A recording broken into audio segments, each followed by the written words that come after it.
Ash from Super Videos, back for another video. So I'm finally back. I've been away for almost 2 weeks now. So here is the review for 303 of Fear the Walking Dead, which was called Teotwawki. So I'm going to be doing the review for 304 as well, so that should be posted right after this. So let's get right into this. The first thing that I really want to get out the way is Troy's eye. So from what I remember, and I'm pretty sure most of you feel the same way, in 302, Madison basically put the spoon in Troy's eye, and it was almost, and she almost popped it out. But as we saw in 303, Troy's eye was pretty much well. It was as if he wasn't really hurt that bad, and it was healing, but the damage seemed way worse than what it was shown to be in this episode. So that was a bit weird, and in my opinion a bit of a lazy writing there, because they didn't really invest time making sure it's consistent. So that's one little flaw I have with this episode, but overall I enjoyed the episode. So let's get into the specific plot points. So we start with the meeting at everyone at the ranch. We have Jeremiah as the leader and Jake, his son, or the second in command in a way, trying to calm everybody down and stuff after what they just went through after the attack and after the helicopter was shot down. We have one of the members basically saying that they need to go after them. Jeremiah being a bit more cautious, just as Jake, but obviously we see Troy trying to make sure that the people know that they're going to go after these people, whoever they are and how many people they have, which is not the best thing, which is not the smartest thing, because if you go through it without considering every little detail, things may actually end up going south very quickly. So because of that, I feel like I understood where Jake was coming from, and a bit Jeremiah as well. But Troy obviously trying to go to the extreme, as always, as he's always shown to be an extremist in a way. But that meeting was very good in my opinion. I liked how they kind of engaged Madison in that meeting as well. So we have the discussion with Luciana and Nick. Luciana basically saying she doesn't want to stay there because of what these people did. And to be honest, I do kind of agree with her, but we have a little conversation between them, and in this conversation we kind of see how much Nick has changed, because in a way Nick is not really the same character he was in the previous season. He is definitely evolving. So I feel like going forward, Nick is going to become more and more stable and not be as irrational and do things that he did before. So I'm definitely excited to see what comes from his character and where his storyline goes. We have Strand looking for his old friend Dante. He almost gets himself in trouble, but obviously Dante is there. He shows up just in time to save him. And obviously at this point, I didn't know what kind of story we would have with Dante. And obviously in the next episode, 304, we saw why they placed all of those little seeds with Dante and Strand. So we see Strand kind of survive in a way. Dante's there to help him. Then we have this little discussion between Madison and Nick. And this was one of the most intense kind of discussions. There was a lot of discussions between different characters in this episode, but I feel like this was definitely the most intense.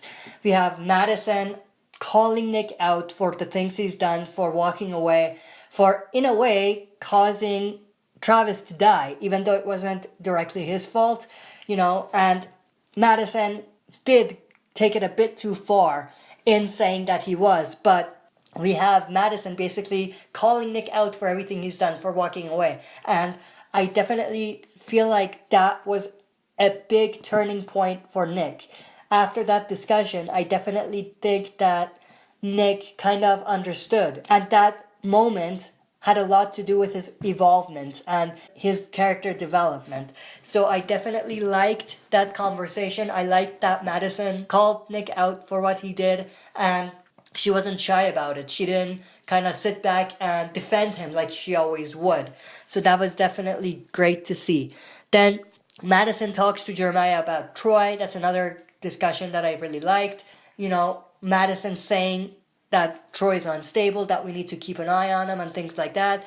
And Jeremiah being the father was trying to protect his son, but I do feel that Jeremiah is kind of closing his eyes on the truth and the facts that are there. Just because Troy is his son, he is basically trying to be blind about it and not see the thing that Troy did back in the camp even. I think that is going to be either Jeremiah or Troy's downfall. I think that blind eye is going to destroy that family, or at least Troy or Jeremiah. So that's going to be very interesting to see what happens there. But we have Jake talking to Troy, and from that conversation we do see that Jake is taking an entirely different approach, and he is in a way not being shy about it and telling Troy that he's wrong. And in a way he's not closing his eye on the truth like his father, like Jeremiah. So that's definitely cool to see. And it's going to be interesting to see the dynamic between those three characters, Jeremiah and his sons, and how that's going to change over time, and how it's going to either make that family stronger or break that family. So it's going to be very interesting to see what happens there. We have Alicia with her new friends going to Bible studies. Obviously, we do see that the Bible study is not really Bible study and that they're just going to smoke some pot. It's something that I didn't see coming. It was very interesting and different, but in a way it felt like it fit. It felt like it wasn't anything out of ordinary. So it definitely was in character for Alicia to go through it and do what she did and basically have fun for a bit. After going through what she went through, especially the last thing she went through, which is watching Travis die, she definitely needed to blow off some steam and basically do something to get her head off everything that's going on and try to distract herself a bit. We have them meeting Jeff, was it? The Walker head, which was a bit weird. You know, these kids are definitely weird kids, but it's the apocalypse. We can't really say that normal has any place in this world anymore. So I guess it's not really that weird, but it's not normal either. So it's going to be interesting to see how those characters evolve and whether they're actually going to make it or not. Then we have Madison and Jeremiah talking about Jeremiah's past. Jeremiah's definitely not happy with what he's done, but we have him opening up to Madison about his past and basically admitting that it's not his best moments in life. So that was great as well. It's definitely good for his character development. It's going to be interesting to see where Jeremiah goes. I definitely like the character. I feel like there's a lot of potential for him. So it's going to be interesting to see where they take him. We have the part with Dante threatening to push Strand off the cliff. To be honest, I could understand where Dante was coming from. As much as I like Strand and as much as I like his character and I think he's an interesting character, he's not the best person morally. So, you know, I think he did deserve a little bit of what he got. We have Nick and Troy driving off to hunt with the wolves and everything. Now, in that moment, I definitely knew that something was going to happen. That either Nick had a plan to do something because he was too calm about it, or Troy had something planned. So I definitely knew something was going to happen. So that was very cool, very intense. I really liked, you know, the way they set that up. Then obviously we have the fake out shot by Nick, almost killing Troy, but shooting the ground. I definitely enjoyed that. I really liked the way they did that because if you remember in the promos, they had a scene showing Nick shooting someone, and from that angle, it definitely looks like he's shooting them in the head. So I was definitely waiting for it. I seriously thought that they were going to go that route and have Nick just kill him because, you know, given the circumstances, given the environment, I definitely remembered that scene from the promo. So I knew something was going to happen. I knew that Nick was going to shoot him. So I was definitely surprised to see the fake out, and it was definitely great to see that whole thing play out. So that was very interesting, very cool. I definitely give them prop for this. This was one of the more exciting moments in this episode. It was very epic. I definitely enjoyed it. But then there's this part where they get into a little fight, a stupid fight after that. And, you know, it ends with Troy saying, now we can be friends. That just ruined the scene for me. It felt like they were basically spoon feeding it to us that after this moment, they're going to be somewhat good friends or somewhat close or something like that. But they didn't need to spoon feed it to us. They didn't need to do that. So that specific thing definitely took me out of the episode. So they could have definitely taken that out.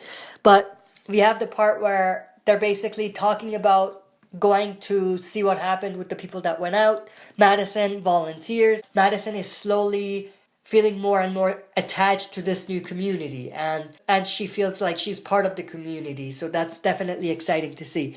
And then the episode ends with Strand finding Danielle and Danielle Salazar finally returning. So if you've been following the promos they put before the season started, and the rumors and everything, you knew that Danielle Salazar was going to come back. I was surprised that he came back this early, but it was definitely good for him to return. I definitely enjoyed his return. I think that, seeing him, I got really excited. So that was good. Now, I don't know if I like where they're taking his character now. What happened with him in 304. And I'll get to that when I'm doing the review for 304. But I definitely did like his return. His return was definitely exciting and epic. So that's basically it for my review. In terms of a ranking, I would give this episode a high good ranking. It wasn't a great episode. It wasn't a terrible episode. It was just a good episode. I feel that, all of these episodes, 301, 302, and 303, and also a bit in 304 as well, they are definitely changing things and they're making it better. And, I'm seeing myself not having the same problems that I had with Fear in the previous seasons. And I'm definitely enjoying the episodes more and more. So I'm definitely excited for the next episode, 305, not 304, because that obviously aired as well. But the next episode after 305, and moving on from there as well. How everything comes together and, where things go from there. But I definitely liked the episode. I'm excited for the next episodes as well. So that's it for this video. See you next time for another super video.